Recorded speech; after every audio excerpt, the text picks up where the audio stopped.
اچھا، ہمارے ملک میں یہ جو مسلمان ممالک ہیں، اصل میں کوئی ملک مسلمان نہیں ہوتا. وہاں کے جو لوگ ہوتے ہیں، وہاں کے جو معاشرے ہوتے ہیں، ان کے جو رویے ہوتے ہیں، اگر وہ اخلاقیات میں بہت اعلیٰ ترین رویے ہوں، مثبت رویے ہوں، تعمیری رویے ہوں اور ترقی انگیز رویے ہوں، تو ان رویوں کے حامل لوگوں کو مسلم کہا جاتا ہے اور ان رویوں کو اسلام کہا جاتا ہے. تو جس سے جو کچھ برآمد ہوتا ہے، کوئی بھی آدمی از روئے قرآن پیدائشی طور پر مسلم اور کافر نہیں ہوتا. دنیا میں رسول اللہ صلی اللہ علیہ وسلم کے فرمان کے مطابق ہر بچہ نیوٹرل اور خالی ذہن پیدا ہوتا ہے، اور اس کے والدین، اس کا معاشرہ، اس کا ماحول اور اس کے گرد و پیش کے جو صورتحال ہوتی ہے، وہ اسے ایک چھاپ لگا دیتی ہے اس پہ. اگر وہ معاشرہ پہلے سے مسلم ہے تو وہ اس کو مسلمان قرار دیتے ہیں. اس لیے اس کے بعد کسی کو مسلمان ہونے کی ضرورت نہیں ہوتی. جب وہ پیدائشی طور پر مسلم ہے تو اسے کیا ضرورت ہے اپنے اسلام کا جائزہ لینے کی، اپنے کردار کا جائزہ لینے کی، اپنی رویے کا جائزہ لینے کی کہ کیا یہ رب العالمین کی منشا کے مطابق ہے یا اس کے مخالف ہے. تو لہذا ان میں بہت ساری ہزاروں باتیں ہیں جو اخلاقی طور پر ہمیں پستی میں دھکیل رہی ہیں. بہت بڑی بات، اس کی مثال جس طرح آپ نے مجھے یاد دہانی کرائی ہے کہ مثال کے طور آپ عورت کی گواہی کر لیں کہ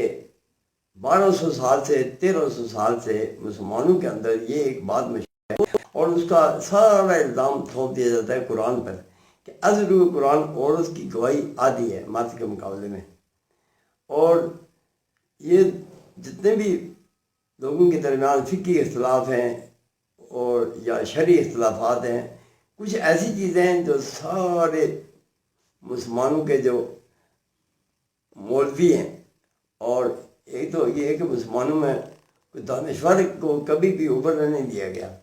تو مولوی کی جو ہے نا، لوگوں کے ذہن پر، لوگوں کی سوچوں پر مولوی کی چھاپ رہی ہے. تو مولوی نے یہی بات کی. مثال آپ لیں اس آیت کو، جس کی آیت کے بنیاد پر یہ ثابت کرتے ہیں کہ عورت کی گواہی آدھی ہے مرد کے مقابلے میں. تو وہ سورہ بقرہ کی آیت ہے اور وہ شروع ہوتی ہے بسم اللہ الرحمن الرحیم. یا ایھا الذین آمنوا اذا تداینتم بدین الی اجل مسمى فاکتبوا، کہ اے اپنے آپ کو مومن کہلانے والے لوگوں، تمہارا آئندہ بہت ترقی کرے گا، یا تمہاری بہت بڑی وہ جو ہے نا وسعت، دنیا کی بڑی وسیع علاقوں پر تمہاری حکومت ہوگی. تو اپنی اخلاقیات کو، اپنے اخلاقی قانونی نظام کو درست بنیادوں پہ استوار کرو. اور جب بھی کوئی تمہارا کاروباری بزنس ایگریمنٹ ہو، کاروباری ایگریمنٹ ہو جو مالیاتی ہو، اور اس میں دو ایکسچینج شامل ہو، مالیاتی ایکسچینج ہو یا اسٹاک ایکسچینج ہو، ان میں جب بھی کوئی دو فریق یا دو خاندان یا دو ملک یا دو قومیں آپس میں کوئی بھی ایگریمنٹ کرتے ہیں، تو ان میں یوں کیا کرو کہ قرآن نے صاف لکھا ہے تداینتم بدین، کہ یہ مالیات ہیں اور اجناس ہیں اور اسٹاک ایکسچینج ہے اور یا پیسے کا ہے. تو یہ لین دین اسی میں ہوتا ہے. تو لین دین اخلاقیات نہیں ہوتا. تو قرآن نے اس کو بالکل جامع انداز میں، بلکہ معنی انداز میں ایک چیز کے اندر جو ہے نا اس نے مختصر کیا ہے اس گواہی کو، کہ اس کو تحریر میں لے آیا کرو، اس کو ریٹن شیپ میں لے آیا کرو. اور وہ جو ریٹن ہے، وہ جو تمہارا تحریری جو دستاویز ہے تمہاری، اس کے اوپر دو مردوں کو گواہ بنا لیا کرو. اور فَإِن لَمْ يَكُونَا رَجُلَيْنِ، کہ اگر دو مرد میسر نہ ہوں اس جو واقعہ ہے اور اس کو وہ جو خاص جو دستاویز ہے اور جو اگریمنٹ کے جو مجلس ہے، اس کے اگر دو گواہ مرد میسر نہ ہوں تو فرجل و ممرأتان، تو ایک مرد اور دو عورتیں ہیں. تو مطلب یہ ہے کہ جب یہ آیتیں اتر رہی تھی اس وقت کاروبار پہ کس کی حاکمیت تھی؟ بزنس کے، اور کون مسلط تھا، مرد تھا یا عورتیں تھیں؟ تو آپ کو پتہ ہے کہ وہاں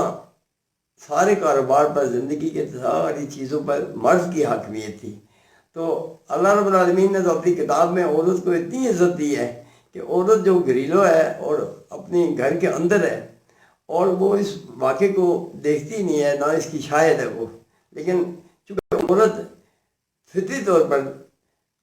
تمام چیزوں سے، تمام تخلیقات سے زیادہ مانوس ہے اور زیادہ مخلص ہے، تو وہ اکثر عورت دنیا میں جتنی کرپشن ہوئی ہے اس کی 99% جو حصہ ہے کرپشن کا پوری تاریخ کے اندر وہ مرد کا حصہ ہے، اور عورت نے بھی جو کرپشن کی ہے اس کے اندر بھی اس کی کرپشن کا لیول مرد کیا ہے۔ لہذا ازرو قرآن کاروبار یا بزنس ہے، زندگی کے تمام شعبوں پہ مرد کی اجارہ داری پر قرآن نے ایک تنقید کی ہے۔ یہ جو آیت ہے اس نے ایک تنقید کی ہے کہ یہ مرد ہر چیز دیکھیے، تخلیق کے اندر جو 100% جتنا بھی کردار ہے وہ عورت کا ہے، اس کے بعد اس کے منافعوں کے اندر 100% جو اجارہ داری ہے وہ مرد کی ہے۔ تو لہذا قرآن نے دراصل اس آیت کے اندر مرد کے غاصبانہ، ظالمانہ، حاکمانہ کردار پر زبردست تنقید کی ہے، اور ان کو یاد دہانی کرائی ہے کہ کوئی ایسا مثالی معاشرہ، چاہے وہ اسلام کے ذریعے قائم ہو یا قرآن کے ذریعے قائم ہو، اس کے اندر یہ مثالی صورتحال ہونی چاہیے کہ جس طرح تخلیق کا لیبر یا تخلیق کی خدمات یا تخلیق کا درد یا تخلیق کی جو پین ہے وہ عورت اٹھا رہی ہے، اس طرح اختیارات کی پرسنٹیج اسے دی جائے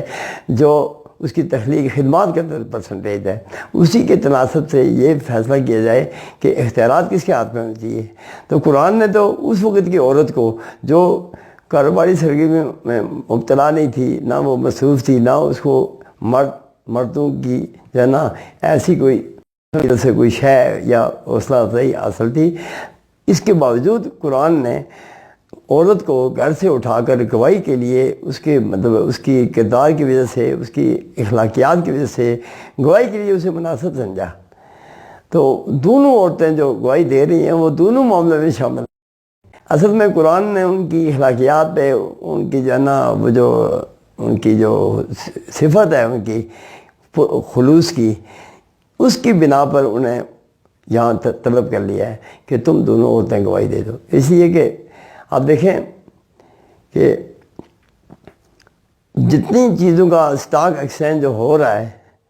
آپ دیکھیں زراعت میں جتنی بھی خدمات ہیں پاکستانی معاشرے میں،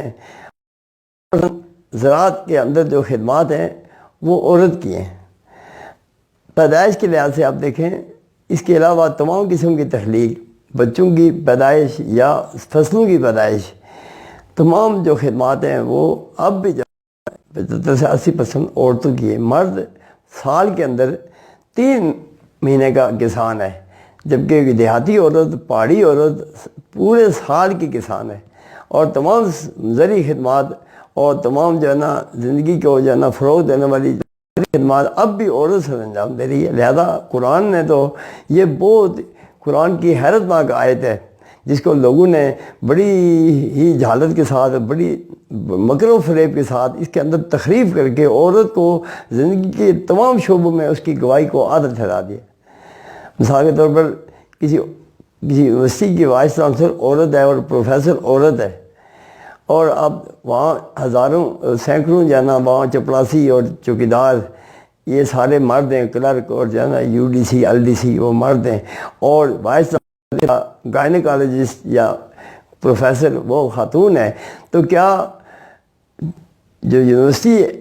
ہے اور یا اس کی جو پروگرس ہے یا اس کی جو ہے نا جو نتائج ہیں وہ عورت ذمہ دار ہے یا مرد ذمہ دار ہے، وہ چپڑاسی ذمہ دار ہے یا وائس چانسلر ذمہ دار ہے؟ لہٰذا یہ جو صنفی امتیاز ہے قرآن اس کے بہت خلاف ہے کہ صنفی امتیاز یہ ہے ہی قرآن کے خلاف ہے، رب العالمین کی منشا کے خلاف ہے، اور رسول اللہ صلی اللہ علیہ وسلم جو پیغام لائے تھے یا انبیاء مرسلین جو بھی پیغام لائے آپ کی منشا کے خلاف ہے وہ۔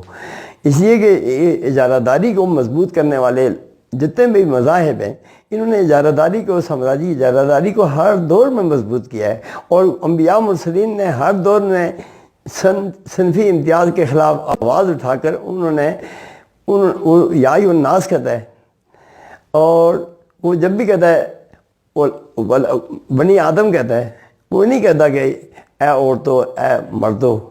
وہ بنی آدم کہتا ہے۔ بنی آدم کی اولاد میں مرد بھی ہیں، عورت بھی ہیں،